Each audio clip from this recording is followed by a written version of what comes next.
Hi everyone, welcome back to the channel. In today's video, I'm going to show you exactly how to fix Hulu not working on my TV in 2026. So in order to fix it, first of all, do not just turn off your TV with remote. You just have to first of all unplug your TV from power and then simply wait for about 1 to 2 minutes and then plug it back in. This particular step is going to clear the temporary system bugs. Afterwards, you need to make sure that your TV is connected to the stable Wi-Fi network. You can restart your router and move closer if needed. Streaming applications like Hulu need consistent speed. Now, even after doing both of these steps, the app isn't working at all. You can go to your TV's app store and check for its updates. Sometimes the outdated application can also cause the loading or the playback issues.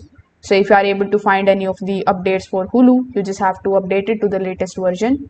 Now, if your TV supports it, you can clear the Hulu's cache as well. And this is going to remove any kind of corrupted data that can cause crashes and freezing.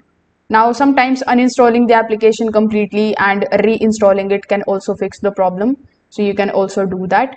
Now, you can try opening Hulu on your phone or laptop, and if it doesn't work there either, it means that the issue may be with your account or a Hulu server, and in that particular case you just have to do nothing but to just simply wait until it is resolved from Hulu's end. So if this video helped you out, make sure that you like this video and subscribe to the channel. Thanks for watching.